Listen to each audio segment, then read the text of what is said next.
The only way LeBron can protect his son from all elements of everything is if he's in-house. He don't have no control over those GMs, over those players, over the media. So if they want to say this nigga terrible, there's nothing he can do about it. You know what, Stephen A? You know, and you should invite Kevin Gates too, with the shirt off. That one. Yeah, with the shirt off on front court. Yeah, have them niggas with you, right? Have a little backup just in case. You good, okay? Just do that, right? Just it's your birthday, right? Make a nigga feel uncomfortable on his birthday. You got Stewart, you got Kevin Gates right there. Make him feel uncomfortable. Around, have MJ there too. Get a little weird. That's all I'm saying. That they heard me talking about. I've never done it. What happened was this man was the one that said, you want me, draft him.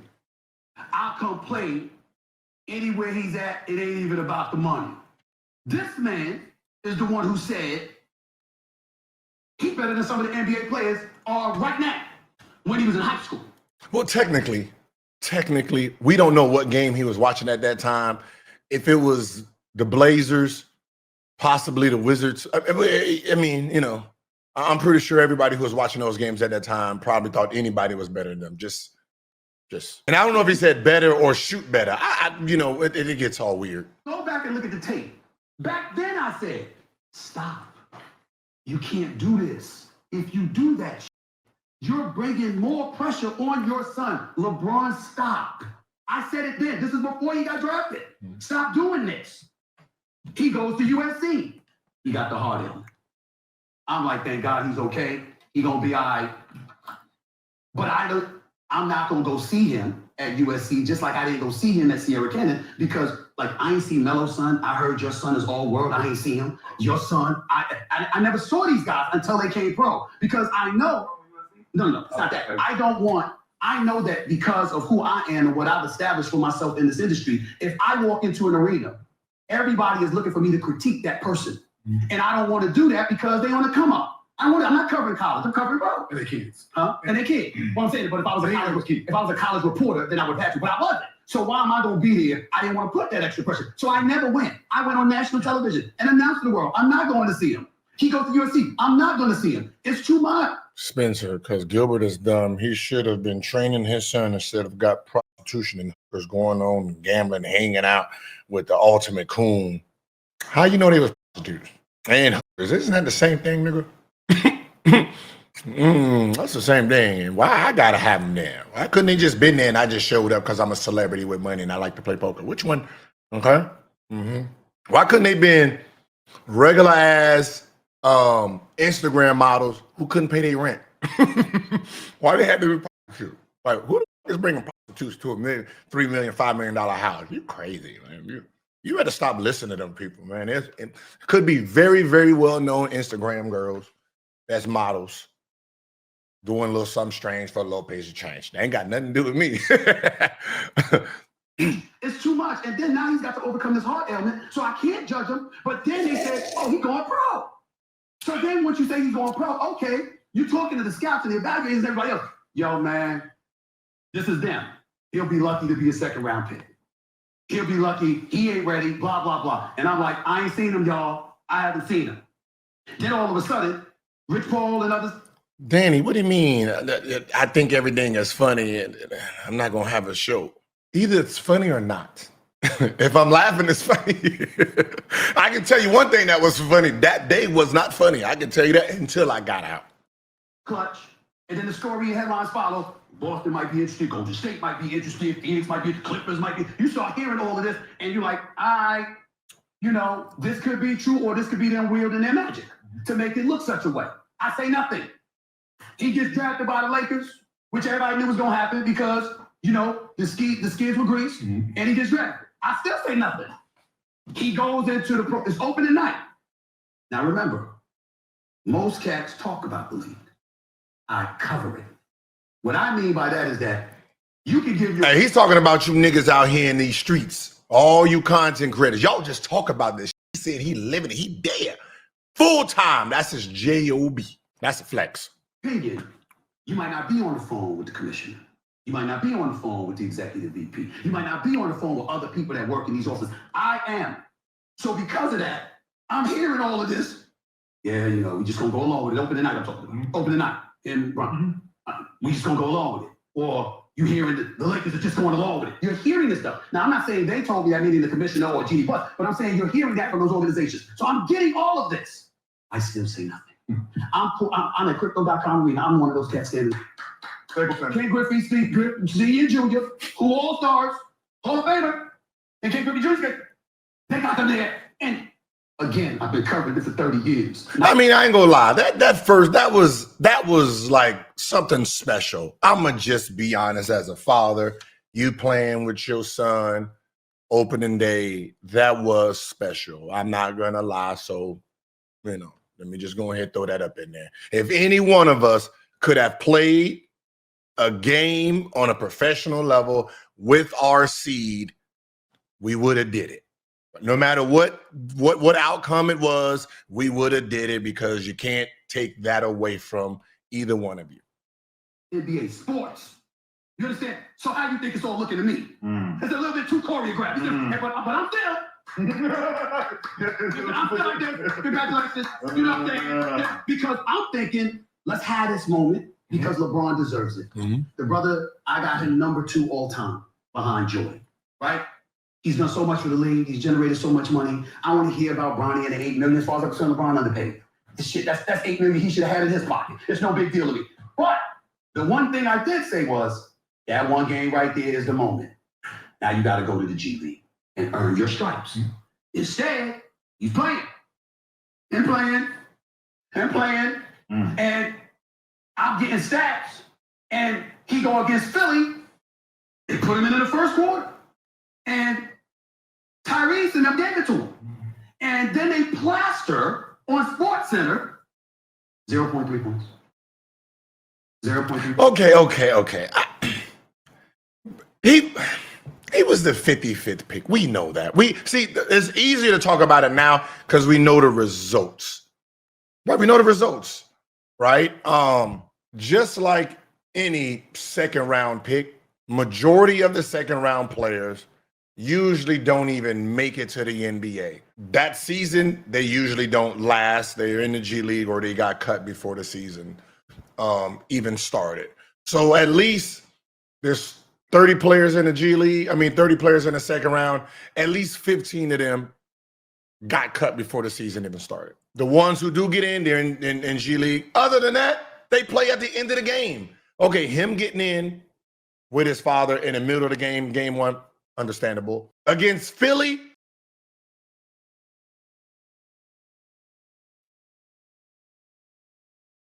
nah, that was suicide. But as a coach, I'm not gonna lie. There was a time when we were playing against Minnesota, playing against KG. Chauncey Billups was on that team. And at the end of the third quarter, coach put me, I wasn't playing. I'm not doing nothing. And he just calls on me and said, hey, Rook, go in there, pressure full court, shake some shit up. Like, all right. Right? Chauncey Billups is there. KG's out there and all of that in the middle of anything. Right? The difference is I had 8 points. I was out there. I'm never going to get back on this court. I did my thing. Right? You know what I mean? I ain't had to play against a nigga named Maxey who's trying to score 30. Chauncey was still getting into his own, right? So I had me a quick little 8, tied the game up, set my black ass back on the bench, never seen a game for another 2, 3, 5, 7. You know what I mean? So, but there's times where a coach does some random shit, and that seems like what JJ did, and it did get Bronny James barbecued out there. 0.4 assists, blah, blah, blah. And I said, damn. Why? Because I'm like, now I can't ignore it. Because how am I doing my job? If now you put me in a position where because they put the stats up, everyone is blowing it up. They're putting it on all their social media pages. And it's like, how all of that's happening, but Stephen A. Smith got nothing to say. I can't get away with it no more. So I go on the air and I say. So he didn't say nothing for the first time until after the Philly? Okay. The same thing I said over the summer. Yo, LeBron, if we see this, you're his dad. and you're a basketball savant, you must see this. Don't do this.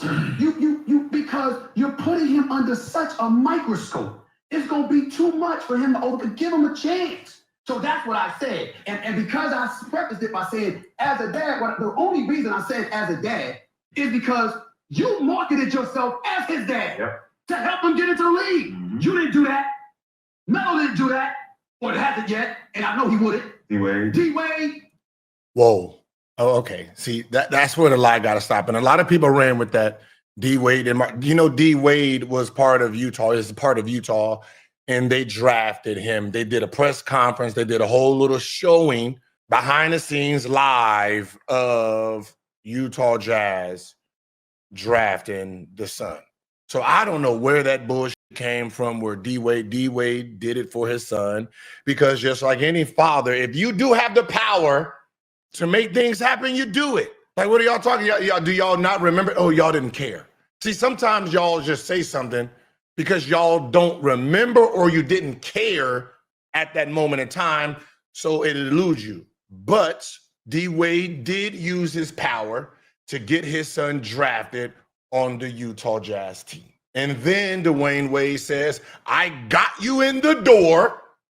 It's your job to close it.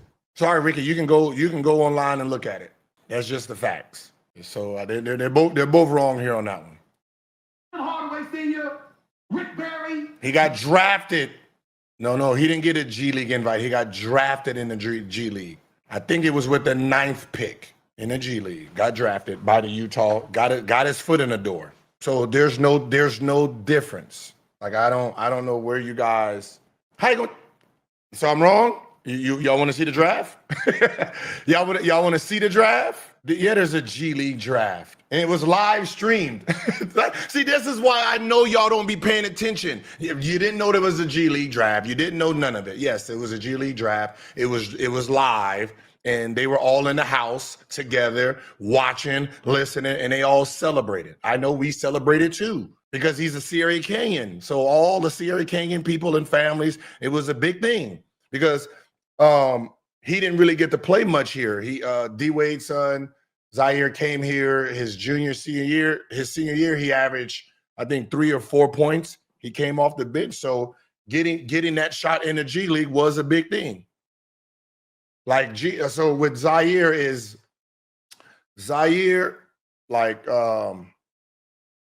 he understood basically after getting drafted and then not making a G League team what it took to be a basketball player. And then from there, he started working out 2-3 times a day. Like he was really putting in that work.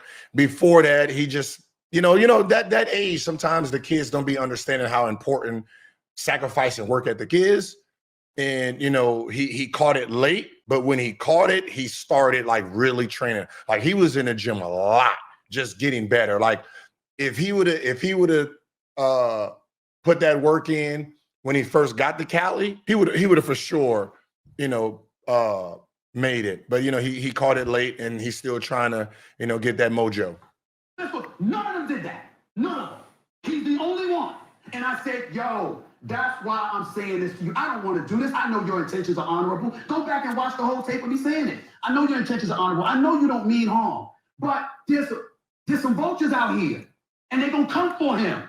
And how many times over the years, to get to your point, in terms of what you asked me about what you expect from me, Stephen A., blah, blah, how many find the brothers in the industry that will tell you, I did not give them a look out. I go up to them all and say, yo, come here. I'm not going to be able to help you if you get to this point. You need to stop this shit right now because it's coming. It's coming. That, to me, is where I reach back and I pay back. By giving cats the heads up of the minefields, because I've been here for 30 years. I got fired, I lost my job, they thought my career was over. I've been through all of this shit, all of it. And I'm like, yo, I know where the minefields lie. And I'm telling you what's coming. And then this shit go down, and everybody act like I never said none of this. I said, this is fucked up. Because it's all on tape. If you go back, I gave the heads up. That's what we easy people to do. That's what easy people to do. Like, so we shouldn't have the fucking like you can't. Now I'm like, okay, so me and Kenyon right here, we not seeing eye to eye, and I thought Kenyon would be on our side as a father. I didn't know he was going to be siding against fatherhood, being a father. Like you know what I mean? I didn't get that one. Like it was, you know, you as a father, you would have understood the move LeBron did, but Kenya didn't. He was against all of it. Like I understood where he's coming from. We both right, but I thought that Kenya would be more on what LeBron did because he kind of did the same thing with his son a little bit. Not the same fashion, but same idea. Protecting them from all the elements of outside until they was ready to be on their own. What? We can't uplift our kids. We can't say he's better than some of the players. You gotta be truthful. What you mean truthful? It's my son. I think your son's son. I don't give a fuck, but it's not. Your son sucky suck. No, but not in his heart. Yeah, I understand. You can be that dad, but you made it to the house. You're not trying to live, but you're not trying to live vicariously. You're not. He don't suck. You're trying to live vicariously. Something that y'all see now, and I've seen it. So I'm not saying Bronny suck, but I'm just saying.